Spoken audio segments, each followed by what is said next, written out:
Yes, people. We wanted to jump on a little video. Not done a video in a while. And we've been listening to a lot of podcasts lately, haven't we? Yeah. Both like to listen to a podcast on your way to work or whatever it may be.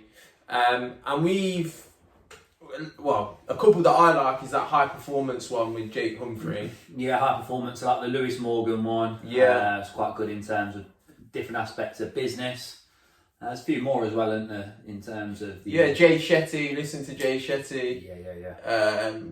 Like a lot of people. I've started listening to that Eddie Hearn one as well, that's good. It's worth a listen. Yeah. Sean Bartlett, he's got a few as well. Sean Bartlett. Steve.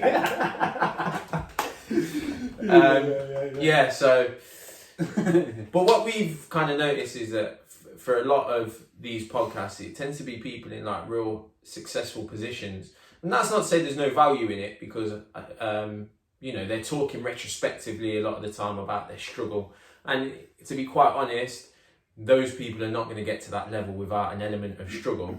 But we just wanted to kind of talk on things, from a perspective of like, we feel like we're really in the thick of it, don't we? Yeah. I think day to day, we don't want to come across as, feel sorry for us, but day to day, it's a struggle, isn't it? It is a struggle, if we're honest. Yeah, it's a grind, isn't it? Yeah. It's a grind. So we just wanted to give that perspective. Like Lou says, it's not like a, feel sorry for us type situation, but just a different perspective, really. Yeah, definitely. So we had a thought of thinking a chat about it, and we broke it down into three main areas, really, in terms of that grind stage. Mm-hmm. And for us, it came down to kind of money, job, or income to pay your bills, and then time, wasn't it? Yeah, 100%. So I think as well, the reason we wanted to do kind of this podcast, or video essentially, is podcast, no equipment. No equipment. One microphone between two. But it's just to kind of the day in a life of, I suppose, an aspiring entrepreneur, isn't it? So like the day-to-day struggles, like Ash was saying, we've not seen it yet. Not to say there's not any videos or podcasts out there, but we've not seen any podcast that will tell, not day-to-day specifically, but week to week maybe the struggles you might find. So we thought we could add some kind of value by just documenting our journey, really. And I guess it is going to be documentation of our journey. Month to month, we'll try and do something. If the reviews are good, or people give us good reviews, we'll try and do it month to month and see what we do. I think that's a good point you made as well. Like when we were talking about, or when you were talking about not seeing or not feeling like we can go out there and find that what it's like day to day, week to week. Because I think me and you we'll be listening to a podcast, and then there'll be a section on like their come up stage. And it's almost like, tell me more, give me more. Yeah. And then it's on to the next section. And then they move over to... Yeah. And definitely. like I say, there's still I don't want to sit here and go on like, they're not good podcasts, they're brilliant. Like, probably far better than what we can produce. Yeah, definitely. But just, it's, I suppose when you're in our situation, the perspective of where they're coming from looks a million miles away as well, doesn't it? So I think like what Ash was saying, so we've got the three key areas, we'll kind of run through them as well, in terms of our struggle. If it does add value and you can relate to it, then so be it. And obviously the more reviews we get on here, the better. We can engage, we want to engage with people as well. Comment, like, whatever you need to do, that'll be perfect. So I think, moving on to the first one then would be money for us. I think we're in a situation now whereby we've got our degrees, Ash has got his masters, and at the minute it's a case of we're juggling. We do run two other businesses as well, Ash and his partner, myself and my partner. So essentially we're doing three jobs, so kind of this role, the other business, and then essentially our part-time role. It's not a job that you're still in the teaching game essentially here and there, he's in the security teaching game. And for me, I'm currently working for one of the COVID centres now, so as you can imagine, it's 4 days of 13 hours. So money is money is tight, and we're quite open and honest in saying money is tight. Ash has got his own house as well, so it is a struggle in that sense. Collections are not cheap for us. Yeah, and I think that's the thing to touch on. I suppose it's like on an ordinarily money isn't tight if you just working and living. Yeah. But when you're trying to then invest in two businesses, that's when it becomes tight, isn't it? Yeah, definitely. Because you're splitting your income. Yeah. It's paying your bills, but then it's helping you get set up. Like, and even things like printers, label printers. Yeah. You know, software, programs, websites. It kind of just stacks up, doesn't it? Definitely. I think it's definitely something to think about if you are going to try and start. Yeah. I think it just depends the way you want to come into the game. So in terms of, it might be different. I don't know what people might do in terms of other businesses. I don't know how it might work. But in terms of let's say the men's clothing sector, we've come into a game whereby it's saturated. It is saturated. It's all about your product. So it's only saturated until you develop something that people want. Yeah, not reinvent the wheel, but adapt and obviously make that a little bit better. But I think for us, we've come in and, you know, it's not Gildan t-shirts and we're slapping print on. It's designed from a roll of material. That material, we want the best material, so it's costing us a lot. And so on and so forth. Your printers, your embroiders, they all want to take their share, don't they? They want to take their bit of it. So yeah, and I suppose, you know, it's something we love, so we'll do it. But the be all and end all is money is tight. We are to the pence sometimes, to the pound. And yeah, like I say, there's no shame in us saying that. You know, we love football, and now this game has taken it's a hobby. So it's taken over. So, you know, you make the sacrifices you need to make, essentially, don't you? Yeah, and I think added to that, you know, you've got partners, you've got friends. Obviously, with lockdown, those kind of social events have disappeared. Yeah, of course. But prior to that, you're juggling that as well, aren't you? Of course. Because, you know, you want to live, and who wants to be sat in their house all the time, as we all well know now. Yeah. Now we're forced to. But yeah, definitely money and lack of it, and trying to get more of it, and having to siphon it off in more avenues than you would do normally is a problem that we've encountered. Yeah, definitely. And we're still encountering. Yeah, definitely. And I think a positive from it though we can take is, you know, you can learn to save a lot more. So you've got to be quite tight with your funds. So putting away, you know, as soon as your next paycheck comes in, it's gone again, but it's into different areas. So yeah, it's taught us quite a bit in terms of saving. Yeah, I think I've saved more now with less money than I ever had before. Because we would just we'd be out every weekend, wouldn't we? Or buying clothes. On your means, really. So cool. And just before we kind of end that point, link to that point, which I think is it is really important to talk about, is that's not to say that businesses aren't making money. No, 100%. But through kind of, I suppose, listening to these successful people, reading books and stuff like that, like me and Lou are so passionate about just leaving money in the business. Yeah, it's just everything you earn is reinvested. It has to be, and then you invest more from your own personal. Yeah. And this is not to say, these are just the problems we've encountered. This is not to say we're running a business just solely based on money. It's for the love of what we do. But these are the main issues that we encounter. And I don't think they are talked about a lot. That people say, you know, you need X amount of funds to start this business. But where are you getting that from? Unless you've got savings, but I've got savings personally for a house, and I've had to sacrifice quite a lot of them. So just to get up and running. So it's like you're not just pulling money off trees. It is, you know. And once that business does start turning over money, you can't withdraw it.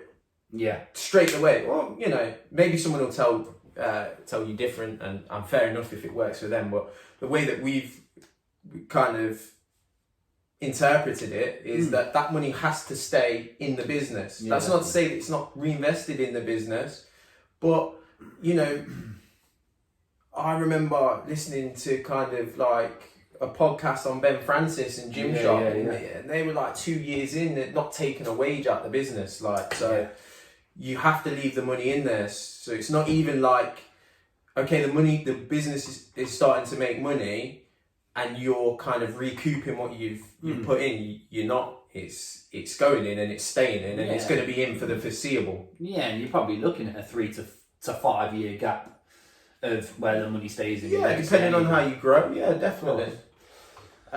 So yeah, definitely money, number one. That was definitely longer than what we were expecting. Sorry about that. But yeah, so number two. Wait, links to the money. Links to the money, and was just kind of like jobs really, and a level of sacrifice that you make with the type of jobs that you do. Like, I know Lou said earlier, like I am trained as a teacher, and I am in it, I suppose, a little bit, kind of on a ad hoc basis. But we essentially, like Lou as well. Lou went to uni, and then you went into teaching for a bit, didn't you? Yeah. Before kind of moving into recruitment. Yeah. You were in recruitment for a few years, so we kind of gave that up, really. Yeah. Just to attack this, and I always say to you, and I think we almost did it backwards. Yeah. Because I think we kind of said we don't want to do this before we'd really set up this. We always knew in the background that this is something that we wanted to do, but we'd almost kind of said, is this life? Like 9 to 5, living for the weekend. And not saying we're completely out of that now, because we're definitely not, but there's a vision and there's a route. And there's a purpose, isn't there? Yeah. I think for us as well, giving up, it's probably let's say, best part of 9 years in full-time employment, and then just to suddenly go, right, bang, I'm going casual now, and I'm going part-time on my jobs, and then in my spare bits of time, that's when you're solely focusing on the businesses, trying to grow, and that was tough in itself, wasn't it? So, but then we're at the stage, and we'll be honest now, that we hear from podcasts is when is the right time for us to kind of go all in, because that's always we'll say this and that, but in the back of our head there's always that, right, when is the right time to throw the kitchen sink at it, and so jobs, definitely, and we're taking jobs that are not as high paid. Not as high paid, not essentially training for either. Yeah. Just because they are casual. Don't get me wrong, we put a be all and end all when we are there, but like I say, I'm in a COVID centre now, so as you can imagine, with the pandemic that's going on, it's difficult, but you just get on with it, and then we get home, and then we're back to Heart of Hearts again. So and I think that's an interesting point as well, because I think when we sat down and spoke about it, I think that step almost backwards is a difficult step to make. And then when we actually thought about why it's a difficult step to make, it's pure ego. Yeah, definitely. It's pure ego. And we all had it, didn't we? Yeah, I was teaching full time. Lou was in recruitment, and you're earning decent money. We weren't millionaires, but you're earning decent money for your age. Yeah. And there's progression steps that you can see, or are at least there. And someone asks you what you do, you say, you can say that you're a professional. You're a professional. Yeah. And I think it's always at the back of us, isn't it? Really, when we pulled out of these professional jobs, to turn around and say to someone, "Oh, we're doing this now." But now, it like you say, it comes with a level of being comfortable with what you're doing and having that purpose in the back of your head to say, "Look, actually, yes, I am doing this now, but in the background, this is what." Yeah, and I think at the beginning you're kind of quick to say, "Oh, yeah, but I'm doing this X, Y, Z as well." But then, now we're just it is what it is. Yeah, we're relaxed with it. We're happy with it, and we've got that purpose, haven't we? Yeah. Just before we kind of move on as well, just like when it comes to that job that you're looking for to kind of do part-time on things, you know, with businesses or whatever, like we just value time now more than the job itself. Yeah.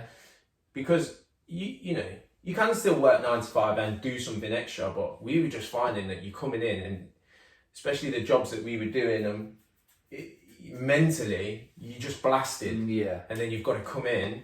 Yeah, definitely. And carry on doing what you're doing. It's like it just wasn't. And I think if you're looking to put 100% into it, and it's not to say from 7 till 12 after you've come in from a 5 till 9 till 5, you're not going to put 100% in, but to really make that next step before throwing the kitchen sink essentially at it, you need to really, again, allow time, you know. And again, that probably leads on to our third point quite nicely then, doesn't it, really, which is time. Yeah. So yeah, it's jobs that we've just spoken about, the other businesses as well. So like I said, Ash has got his other business with his missus, and same with myself. He's got a resin company, confectionery company. So yeah, trying to juggle that. So then you now look at your week, your 7 days, and it's like, right. And even relationships as well. So you've got your business with your missus essentially, and then it's your relationship time as well. So you're looking at your 7 days on the Sunday, let's say, and it's right, how can I fit this in there, and this in there, because you need time for your relationship to keep that healthy. Your other business as well, again, with your resin, it's taking X amount of time for it to dry, to create, etc. Packaging, sending that out, and then on top of that, you've got your work. And then on top of that, you've got Heart of Hearts. So it's like, well, you know, maybe we have, you know, we've hit the deep end straight away, haven't we? So, but you know, you listen to lots of people. They talk about multiple streams of income. Yeah, that's great, and I think 2's fine for us. And it depends how much they, you know, you can work 3-4 with a job. You know, are you giving 100%? Quote me if I'm wrong. You might well be, but in our heads, 2's enough, isn't it? So. Yeah, and look, by definition, by having 2 or 3 points of focus, can you really give all 3 of them 100%? Well, probably not. That's why people that run big businesses focus on that big business. But again, what we were saying at the beginning about the perspective side of things, this is the stage that we're at. We can't jump over. So until you can jump over, you have to give as much as you can to each one. But it's not going to be 100%. And I actually think that's a point that needs to be made, is like, are we giving 100%? We're not giving 100% to each individual thing, but what we are doing is in that time that we get to focus on that particular brand or whatever it is, then it's important that you give 100% in the present moment. Yeah, 100%. Isn't it? Yeah, definitely. And also as well, like, you know, you've touched on relationships again. At the moment, not so much, but socializing. Yeah. And then like going to the gym, fitness. Like Lou said, we used to always play football. It's kind of morphed more into the gym now as we've got a bit older, and again we can't give the time to it. But like even like getting an hour's gym session in some days is just a struggle, isn't it? It's tough. And then we've listened to people, let's say, you know, George Heaton from Represent, if you ever heard of them, a big clothing brand within the UK, menswear, and he talks about in his first year his nutrition was poor, which is another thing, touching on the gym as well, eating healthily. They talk about living off £3 pizzas every day. Well, yeah, that's fine, but then what's your insides looking like, isn't it? So, and we always say, if it's a healthy mind, a healthy body, so it's a healthy mind as well. So, so these are the struggles we are coming up against. People might have different ones. By all means, like I say, please comment if you have other struggles as well. It's good to kind of share them and experience other people's journey as well.